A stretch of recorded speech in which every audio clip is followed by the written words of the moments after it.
Okay, well, thank you, guys. I know we don't have a big crowd and we're recording this, but we have our entire team here, the MUSC Charleston, Florence, Mosaic Group, and Circle Park team represented here, and we're really excited to be introducing to you our emergency department medication-assisted treatment program.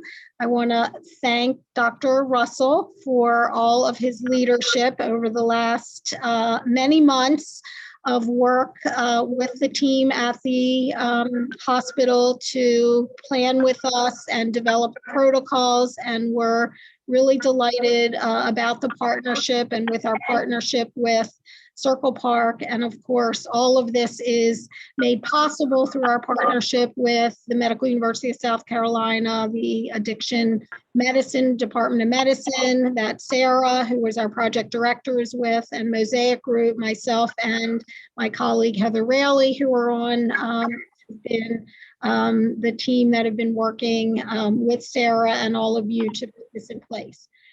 So we are convening today and sharing this information with you because this program is having a soft launch next week on Tuesday, November the 9th of our program. And I'm going to share with you an overview of the program and the components that will be in place for our soft launch, and the full program in how it will operate optimally will be happening mid-December once we have our EPIC build completely in place. And so there are some components of the model that we're not activating next week as a result of the limitations that aren't available yet through EPIC. So we want to start something and do a compromised version and then have to relearn things after in December. So we're going to really just start to make the program available. It'll give us some time together to get our feet wet and learn, and then we'll be able to go full steam ahead in mid-December. So just as you guys know, to introduce this, you know, we've all been so eager to collaborate because we know that this issue of substance use is a public health crisis. And while the pandemic has certainly been our major focus over the last, over our last 18 months, unfortunately, as we've, you know, put this public health substance use epidemic on the shelf, it's only gotten worse. So we took a bad problem and it's gotten worse. And you can see here in 2020, about 40 million people age 12 and older met DSM-5 criteria for a substance use disorder. That's about 15% of the country's population. Current alcohol users, 44% of them binge drinkers. We have about close to 13% classified as really heavy drinkers, who I know you guys see coming through your emergency room. We have about 60 million people, just over 20% of folks in our country who used an illicit drug just in the past year. So that's like 1 in 5 people. That's a lot of people. And we now know that drug overdose is the #1 cause of injury-related deaths in the U.S. And so, as I said, during the pandemic, we saw there was no particular group that was spared, unfortunately, with this crisis. All demographic groups experienced more overdose deaths during 2020. We did see some particular points here that you'll see that men, younger age groups, and communities of color were particularly hard hit when it came to the impact of the pandemic on the exacerbation of drug overdose deaths. In Florence County here, you guys were also, hard hit even more than you guys had already been experiencing in terms of opiate-related overdoses. In 2020, Florence County EMS reported 169 naloxone administrations, so reversals for opiate overdose, which was an increase from 156 in 2019.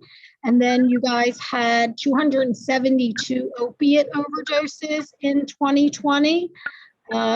Which, was 68 more overdoses than reported in 2019. So again, you guys had already acknowledged that you had a problem that you wanted to address, and it's even more of a catalyst now as a result of the pandemic. And just, to further elaborate, you can see here that CDC nationally, there were 93,000 plus drug overdose deaths reported, the highest number ever on record in a 12-month period. So really, and 75% of them continue to be attributed to opiate overdose deaths. And so that's why this new emergency department medication-assisted treatment program is, so needed. Again, it was needed before, and the leadership in this community acknowledged that, but really it is just so incredibly timely that we're starting this program as we hopefully begin to see a little bit more daylight from the pandemic and can really now dive in together as a partnership to really focus on helping these folks that are suffering. And so what we'll be doing once we are in full mode here, guys, and the EPIC build is complete in December, every patient who presents to the Florence Emergency Department is going to be screened during your nursing triage or assessment, and we're still finalizing the exact build in EPIC. I'm sure it's going to be in your nursing assessment under your screening tools, but nurses will be asking every patient a set of questions using validated tools around their alcohol use that will be scored for high-risk use, as well as in the last 12 months, whether they used an illicit drug or a prescription drug for non-medical reasons. And all patients who present as an overdose or who are intoxicated will also be flagged in the EPIC, and we will have an automation that, based on the answers to those questions, will automatically trigger on the tracker board for this new amazing team that I am in the process of training. Our team right now, I'm sitting in Circle Park right now. That team will be sitting in your emergency department starting next Tuesday, and they will be helping respond to those patients. So that automation, that trigger on the tracker board, isn't going to be functional until mid-December. So we will have those peers in place, and so they will not be automatically notified of a patient who screens positive. So we're going to need to rely on you guys to be referring and tapping those peers who will really be sitting right in the emergency department to go in and talk to the patients. And that's what we have them available to do.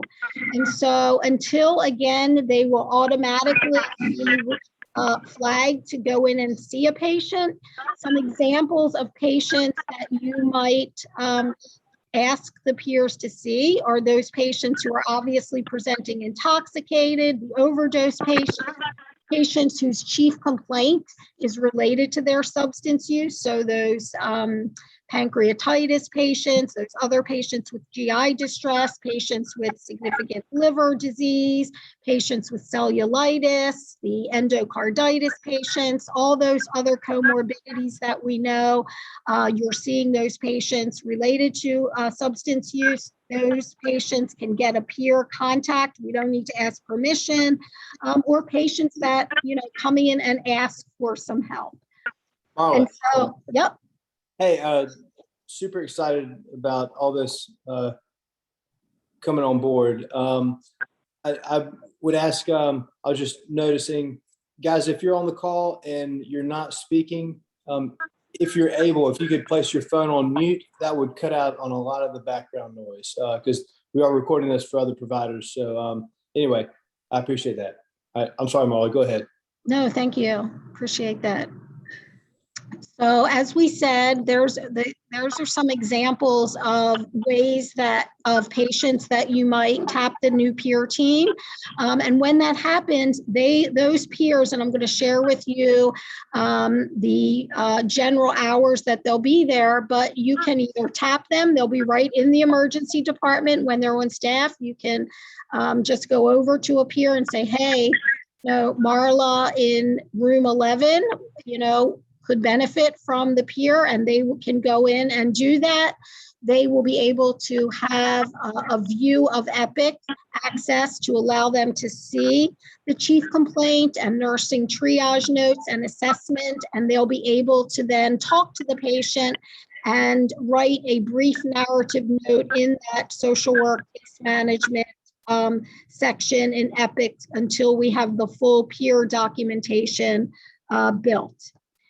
And so these folks, these wonderful new team of staff that Clyde and his team have hired and are supervising are individuals in long-term recovery. They're peer navigators. They have their own stories, their own journey of resilience and recovery, and they are in training now with us, and they are being trained on some techniques of how to have those conversations in the emergency department with patients, really focusing on motivational interviewing and behavior change, using their lived experience, as well as how to make those warm handoffs to actually make appointments for patients to go to treatment.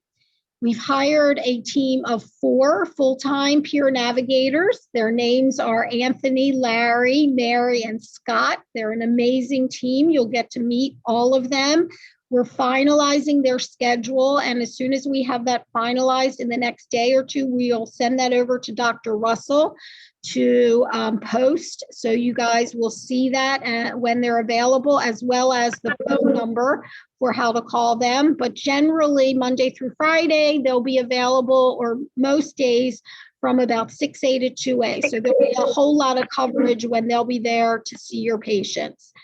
And so again, the patient, at the moment, that first dot there, all ED patients screened, were not there until mid-December. And so we really need you to focus on bullet 2 at the moment, to just, as you can, let the peer team know there's a patient they need to see. They'll go in, they'll do their little bit of review so they know, kind of as well as what you tell them, why they should go in and what the issue is that they should focus on. And then they'll go in and take it from there, have that conversation. They'll actually make an appointment for the patient. They'll follow up with the patient to see if they made that appointment. They'll continue some limited telephonic engagement. They're going to go up to the unit and continue to see that patient when they're admitted, and continue to engage with that patient and support those referrals to treatment. They're going to collaborate closely with your case manager. She's been involved in all the conversations, so that we'll really be teaming with you as we do this. So the second component of this, beyond the ability of the peers to address any patient that has high-risk drinking or any prescription drug misuse or any substance use, not just opiates, the peers can see, we are also going to be very focused on those opiate-using patients who are motivated for treatment. And we have an order set that is built in the Epic that we will train you guys on in December. We're coming to the provider meeting, but I just wanted to give you a little preview of the fact that we will be evaluating patients who meet clinical criteria to receive 1 single dose of buprenorphine in the emergency department before they leave, and then we will be sending those patients to treatment the next day. And the reason that we have worked on this and gotten the support and approval through your Med Executive Committee of this order set is because what we know is that if we give that patient that dose, a patient who really wants to have treatment, and we don't send them out to feel uncomfortable, go in withdrawal, and then they use and not show up. When we give them that dose, they feel okay, and they actually show up for treatment at a rate of about 70 or 80%.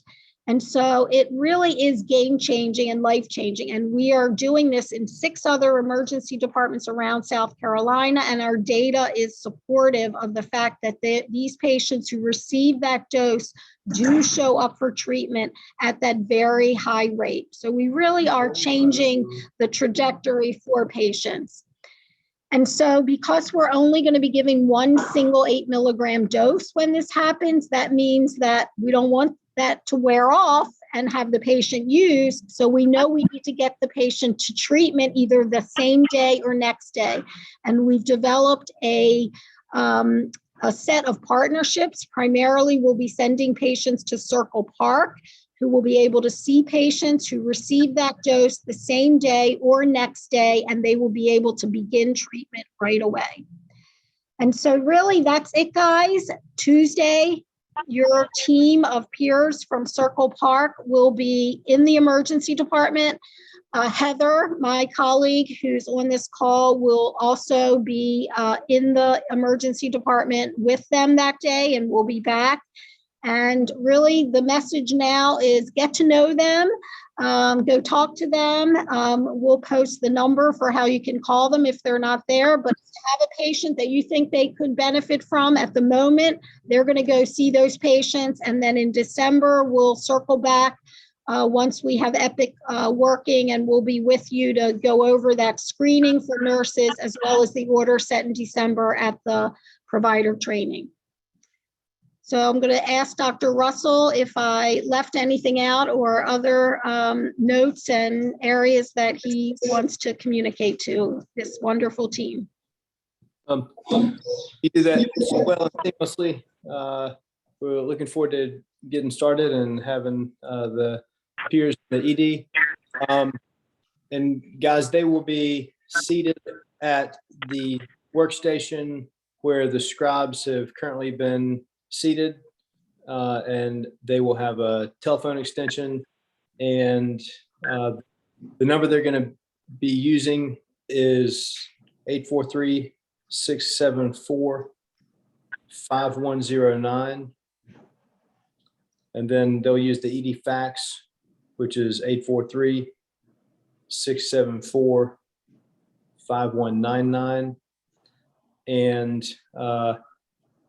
there's a, like Marla was mentioning, there's an order set for the buprenorphine that will they're using in Charleston, but everything will be incorporated in the EPIC update that's going to roll out. It's a system-wide EPIC update, and we couldn't get this piece put in sooner than the whole system upgrade, which will be December the 11th.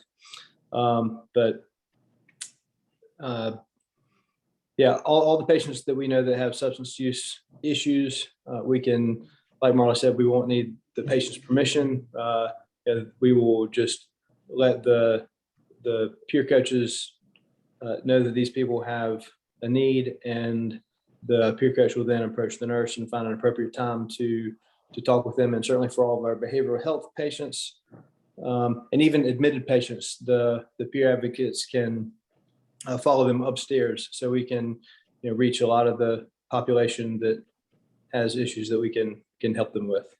But I know there's maybe some anxiety about the buprenorphine, and it's we can talk about the pharmacology of it, but it is safe, and it will, if people go out and use it, will keep them from getting euphoria from something that they would use, and it would keep them from going into withdrawal. So it's a real good long-term bridge for these folks to